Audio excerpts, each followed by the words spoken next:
ओम शांति 30/12/2024 के साकार अनमोल धारणा युक्त ईश्वरीय महावाक्य हैं। मीठे बच्चे, आत्मा रूपी बैटरी को ज्ञान और योग से भरपूर कर सतो प्रधान बनाना है, पानी के स्नान से नहीं। ज्ञान योग से भरपूर कर सतो प्रधान बनाना है, पानी के स्नान से नहीं। क्वेश्चन है, इस समय सभी मनुष्य आत्माओं को भटकाने वाला कौन है? वह भटकाता क्यों है? आंसर है, सभी को भटकाने वाला रावण है, क्योंकि वह खुद भी भटकता है, उसे अपना कोई घर नहीं है। रावण को कोई बाबा नहीं कहेंगे। बाप तो परम धाम घर से आता है अपने बच्चों को ठिकाना देने। अभी तुम्हें घर का पता चल गया है, इसलिए तुम भटकते नहीं हो। तुम कहते हो हम बाप से पहले पहले जुदा हुए, अब फिर पहले पहले घर जाएंगे। ओम शांति।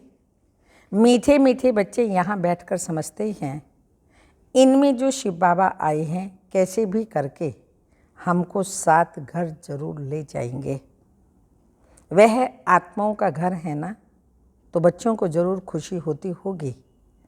बेहद का बाप आकर के हमको गुलगुल बनाते हैं, कोई कपड़ा आदि नहीं पहनाते हैं। इसको कहा जाता है योग बल, याद का बल। जितना टीचर का मर्तबा उतना और बच्चों को भी मर्तबा दिलाते हैं। पढ़ाई से स्टूडेंट जानते हैं हम यह बनेंगे। तुम भी समझते हो हमारा बाबा टीचर भी है, सतगुरु भी है। यह है नई बात। हमारा बाबा टीचर है, उनको हम याद करते हैं, हमको टीच कर यह बना रहे हैं। हमारा बेहद का बाबा आया हुआ है हमको वापस घर ले जाने। रावण का कोई घर नहीं होता, घर राम का होता है। शिव बाबा कहाँ रहते हैं? तुम झट कहेंगे परम धाम में रहते हैं। रावण को तो बाबा नहीं कहेंगे। रावण कहाँ रहते हैं पता नहीं। ऐसे नहीं कहेंगे कि रावण परम धाम में रहते हैं, नहीं। उनका जैसे कि ठिकाना ही नहीं। भटकता रहता है, तुमको भी भटकाता है। तुम रावण को याद करते हो क्या? नहीं। कितना तुमको भटकाते हैं। शास्त्र पढ़ो, भक्ति करो, यह करो। बाप कहते हैं इसको कहा जाता है भक्ति मार्ग, रावण राज्य। गांधी भी कहते थे राम राज्य चाहिए। इस रथ से हमारा रथ में शिव बाबा आया हुआ है। बड़ा बाबा है ना, शिव बाबा बड़ा बाबा है ना। वह आत्माओं से बच्चे बच्चे कह बात करते हैं। अभी तुम्हारी बुद्धि में है रूहानी बाप, और रूहानी बाप की बुद्धि में है तुम रूहानी बच्चे, क्योंकि तुम्हारा कनेक्शन ही मूल वतन से है। आत्माई परमात्मा अलग रहे बहुकाल आदि आदि। वहाँ तो आत्माएं बाप के साथ इकट्ठी रहती हैं, फिर अलग होती हैं, अपना अपना पार्ट बजाने।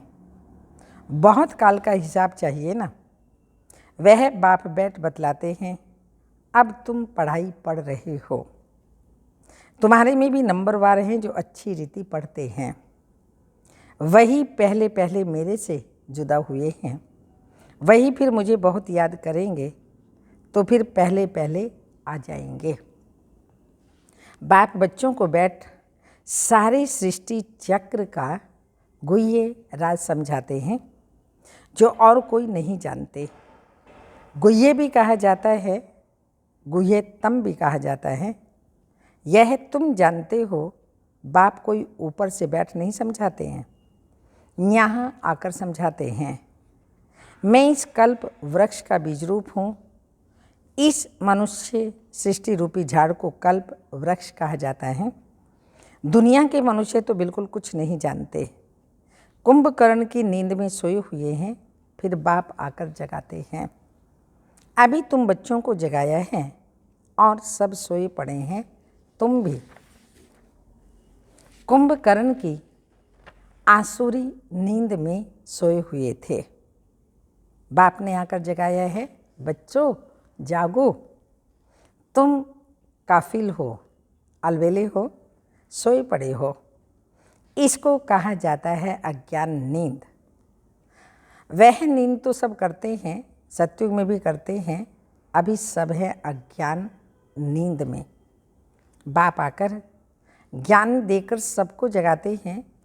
अब तुम बच्चे जागे हो, जानते हो बाबा आया हुआ है, हमको ले जाएगा। अभी तो ना ये शरीर काम कर रहा है, ना आत्मा, दोनों पतित बन पड़े हैं।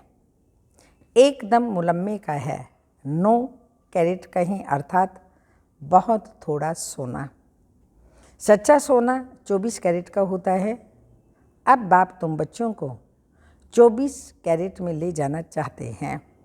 तुम्हारी आत्मा को सच्चा गोल्डन एजेट बनाते हैं। भारत को सोने की चिड़िया कहते हैं ना, अभी तो लोहे की है, टिक्कर भित्तर की चिड़िया कहेंगे। है तो चैतन्य ना, ये समझने की बातें हैं। जैसे आत्मा को समझते हो वैसे बाप को भी तो समझ सकते हो। कहते भी हैं चमकता है सितारा, बहुत छोटा सितारा है। डॉक्टरों आदि ने बहुत कोशिश की देखने की, परंतु दिव्य दृष्टि बिगर देख भी नहीं सकते, बहुत सूक्ष्म है। कोई कहते हैं आंखों से आत्मा निकल गई, कोई कहते हैं मुख से निकल गई। आत्मा निकल कर जाती कहाँ है? दूसरे तन में जाकर प्रवेश करती है। अभी तुम्हारी आत्मा ऊपर चली जाएगी शांति धाम, ये पक्का मालूम है। बाप आकर हमको घर ले जाएंगे। एक तरफ है कलयुग, दूसरे तरफ है सतयुग। अभी हम हैं संगम पर खड़े हैं, वंडर है। यहाँ करोड़ों मनुष्य हैं और सतयुग में सिर्फ 9 लाख। बाकी सबका क्या हुआ? विनाश हो जाता है तो बाप आते हैं नई दुनिया की स्थापना करने। ब्रह्मा द्वारा स्थापना होती है, फिर पालना भी होती है 2 रूप में। विष्णु चतुर्भुज, प्रवृत्ति मार्ग का प्रतीक, युगल दाना, तो 2 रूप में पालना होती है। चतुर्भुज है श्री लक्ष्मी, श्री नारायण का कंबाइंड रूप है। श्री अर्थात श्रेष्ठ।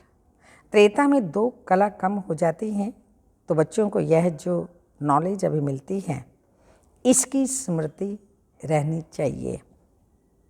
मुख्य है ही 2 अक्षर, बाप को याद करो। दूसरे कोई की समझ में, कोई को समझ में नहीं आएगा। बाप ही पतित पावन सर्वशक्तिमान हैं। गाते भी हैं बाबा आपने हमको सारा आसमान धरती सब कुछ दे दिया, ऐसी कोई चीज़ नहीं जो ना दी हो, सारे विश्व का राज्य दे दिया है। तुम जानते हो यह लक्ष्मी नारायण विश्व के मालिक थे। फिर ड्रामा का चक्र फिरता है, संपूर्ण निर्विकारी बनना है नंबरवार पुरुषार्थ अनुसार। यह भी जानते हो विकारों से निर्विकारी बनना है नंबरवार पुरुषार्थ अनुसार। यह 84 जन्मों का पाठ अनगिनत बार बजाया है, जिसकी गिनती भी नहीं कर सकते। आदमशुमारी भल गिनती कर लेते हैं, बाकी ये जो तुम तमो प्रधान से सतो प्रधान से तमो प्रधान बनते हो, इनका हिसाब निकाल नहीं सकते कि कितना बार बने हैं। बाबा कहते हैं 5000 वर्ष का यह चक्र है, ये ठीक है। लाखों वर्ष की बात तो याद भी ना रह सके। अभी तुम्हारे में गुणों की धारणा होती है। ज्ञान का तीसरा नेत्र मिल जाता है। इन आँखों से तुम पुरानी दुनिया को देखते हो।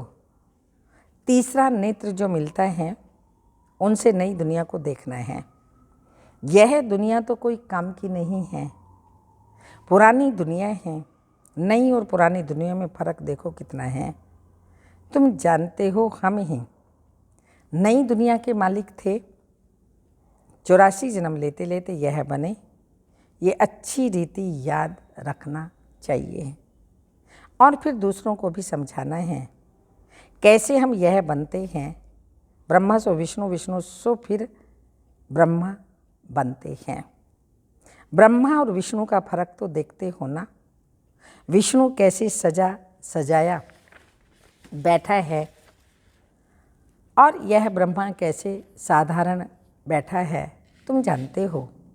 यह ब्रह्मा, यह विष्णु बनने वाला है।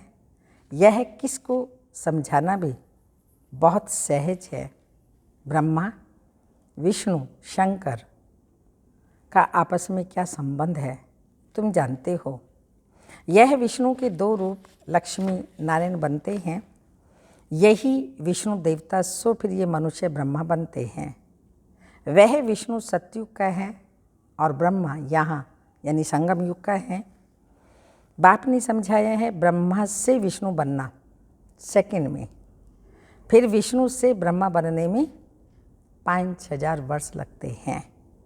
तत्वम, बाबा ने कहा तुम भी ऐसे 84 जन्म लेते हैं। तत्वम, केवल एक ब्रह्मा ही तो नहीं बनते ना। ये बातें सिवाय बाप के और कोई समझा न सके। यहाँ कोई मनुष्य गुरु की बात नहीं है। इनका भी गुरु शिव बाबा, तुम ब्राह्मणों का भी गुरु शिव बाबा हैं। उनको जगत गुरु कहा जाता है, सदगुरु कहा जाता है। तो बच्चों को शिव बाबा को ही याद करना है। कोई को भी यह समझाना तो बहुत सहज है, शिव बाबा को याद करो। शिव बाबा स्वर्ग नई दुनिया रचते हैं। ऊंच ते ऊंच भगवान शिव है, वह हम आत्माओं का बाबा हैं। तो भगवान बच्चों को कहते हैं मुझ बाप को याद करो। याद करना कितना सहज है। बच्चा पैदा होता है तो झट माँ माँ उनके मुख से आपे ही निकलता है। माँ बाप के सिवाय और कोई के पास नहीं जाएगा। माँ मर जाती है वह फिर और बात, पहले है माँ और फिर बाप और पीछे है फिर मित्र संबंधी आदि। उसमें भी जोड़ी जोड़ी होगी, चाचा चाची दो है ना। कुमारी होगी तो फिर बड़ी होते ही कोई चाची कहेंगे और कोई मामी कहेंगे। अभी तुमको बाप समझाते हैं तुम सब भाई भाई हो बस, और सब संबंध कैंसिल करते हैं। संगम युग पर सिर्फ माता पिता और बच्चे आपस में भाई भाई, बाकी यहाँ संगम युग पर हमारा और कोई संबंध नहीं। भाई भाई समझेंगे तो एक बाप को याद करेंगे। बाप भी कहते हैं बच्चों मुझ एक बाप को याद करो। कितना बड़ा बेहद का बाप है। यह बड़ा बाबा तुमको बेहद का वर्षा देने आए हैं। घड़ी घड़ी कहते हैं मन मना भव। अपने को आत्मा समझ बाप को याद करो, यह बात भूलो मत। देही अभिमान में आने से ही भूल जाते हैं। पहले पहले तो अपने को आत्मा समझना है। हम आत्मा शालिग्राम हैं और एक बाप को ही याद करना है। बाप ने समझाया है मैं पतित पावन हूँ। मुझे याद करने से तुम्हारी बैटरी चार्ज हो जाती है, जो खाली हो गई है वह भरपूर हो जाएगी। तुम सतु प्रधान बन जाएंगे। पानी की गंगा में तो जन्म जन्मांतर गुटखा खाया है, लेकिन पावन बन ना सके। पानी कैसे पतित पावन हो सकता है? तो ज्ञान से ही सदगति होती है। मनसा वाचा कर्मणा पाप आत्मा ही बनते हैं। अभी तुम बच्चों को समझ मिली है। तुम कहते हो हम यह लक्ष्मी नारायण बनने के लिए पुरुषार्थ करते हैं। अभी तुम्हारी भक्ति करना बंद। ज्ञान से सदगति होती है। यह देवताएं सदगति में है ना। बाप ने समझाया है यह बहुत जन्मों के अंत में है। बाप कितना सहज समझाते हैं। तो तुम बच्चे कितनी मेहनत करते हो, कल्प कल्प करते हो। पुरानी दुनिया को बदल नई दुनिया बनानी है। कहते हैं ना भगवान जादूगर हैं, रत्नागर हैं, सौदागर हैं। जादूगर तो है ना, क्या जादूगरी दिखाते हैं शिव बाबा? पुरानी दुनिया को हेल से बदल हेवन बना देते हैं। कितना बड़ा जादू है। मनुष्य आज मनुष्य को चेंज नहीं कर सकता। शिव बाबा प्रकृति सहित सारी पुरानी दुनिया नरक को स्वर्ग बना देते हैं। तो कितना जादू। अभी तुम हेवन के रहवासी बन रहे हो। जानते हो अभी हम हेल के रहवासी हैं। हेल और हेवन अलग अलग हैं। 5000 वर्ष का चक्र है, लाखों वर्ष की तो बात ही नहीं। ये बातें भूलनी नहीं चाहिए। भगवानु वाच्य है ना। कोई जरूर है जो पुनर्जन्म रहित है। श्री कृष्ण को तो शरीर है, शिव को है नहीं। उनको मुख तो जरूर चाहिए ना। तुमको सुनाने के लिए आकर के पढ़ाते हैं ना।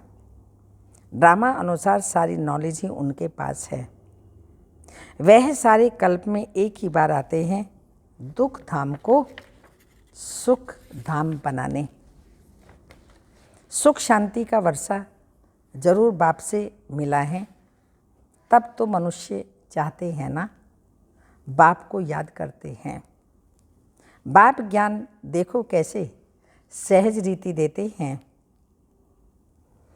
यहाँ बैठे भी बाप को याद करो, बाजोली याद करो तो भी मनमना भाव ही है। बाप ही ये सारा ज्ञान देने वाला है। तुम कहेंगे हम बेहद के बाप के पास जाते हैं। बाप हमको शांति धाम सुख धाम में ले जाने का रास्ता बताते हैं। यहाँ बैठे घर को याद करना है। अपने को आत्मा समझ बाप को याद करना है, घर को याद करना है और नई दुनिया को याद करना है। यह पुरानी दुनिया तो खत्म होनी ही है। आगे चलकर तुम बैकुंठ को भी बहुत याद करेंगे।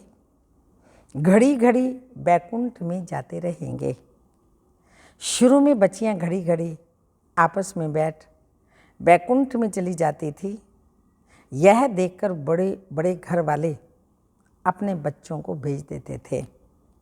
नाम ही रखा था ओम निवास। कितने ढेर बच्चे आए, फिर हंगामा हुआ तो बच्चों को पढ़ाते थे, आप ही ध्यान में चले जाते थे। अभी यह ध्यान दीदार का पार्ट बंद कर दिया है।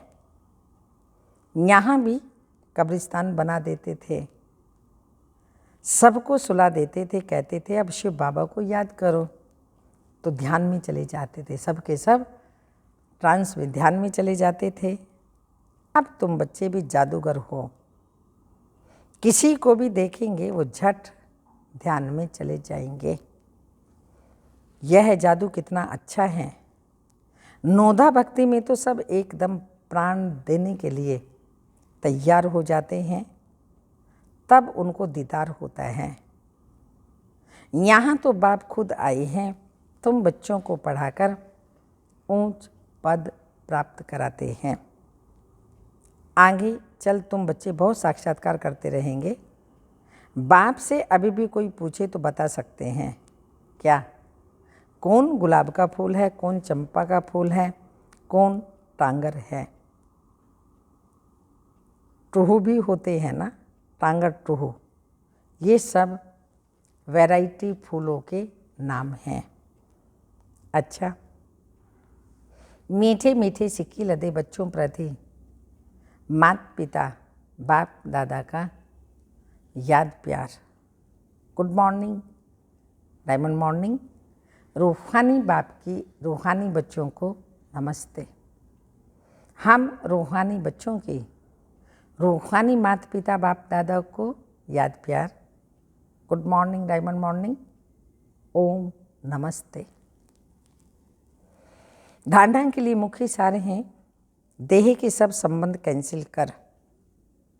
आत्मा भाई भाई है, यह निश्चय करना है और बाप को याद कर पूरे वर्षे का अधिकारी बनना है। सेकंड पॉइंट, अब पाप आत्माओं से लेन देन नहीं करनी है। अज्ञान नींद से सबको जगाना है। शांति धाम सुख धाम जाने का रास्ता बताना है। वरदान, मन बुद्धि की एकाग्रता मन बुद्धि की एकाग्रता द्वारा सर्व सिद्धियां प्राप्त करने वाले सदा समर्थ आत्मा भव। स्पष्टीकरण, सर्व सिद्धियों को प्राप्त करने के लिए एकाग्रता की शक्ति को बढ़ाओ। यह एकाग्रता की शक्ति सहज निर्विघ्न बना देती है। मेहनत करने की आवश्यकता नहीं रहती। एक बाप दूसरा ना कोई, इसका सहज अनुभव होता है। सहज एक रस स्थिति बन जाती है। सर्व के प्रति कल्याण की वृत्ति, भाई भाई की दृष्टि रहती है। लेकिन एकाग्र होने के लिए इतना समर्थ बनो जो मन बुद्धि सदा आपके ऑर्डर अनुसार चले। स्वप्न में भी सेकंड मात्र भी हलचल ना हो, इतनी एकाग्रता हो जाए जो सेकंड मात्र भी हलचल ना हो। स्लोगन, कमल फूल के समान न्यारे रहो तो प्रभु के प्यार का पात्र बन जाएंगे। कमल पुष्प के समान न्यारे रहो तो प्रभु प्यार के पात्र बन जाएंगे। अव्यक्त इशारे हैं। तपस्या का अर्थ है संतुष्टता की पर्सनैलिटी नैन चैन में, चेहरे में, चलन में दिखाई दे। संतुष्ट मणि अर्थात बेदाग मणि। संतुष्ट आत्मा सदा प्रसन्नचित स्वयं को भी अनुभव करेगी और दूसरे भी प्रसन्न होंगे। तो यथार्थ अनुभव द्वारा संतुष्ट आत्मा बनो। यथार्थ अनुभव द्वारा संतुष्ट आत्मा बनो। ओम शांति।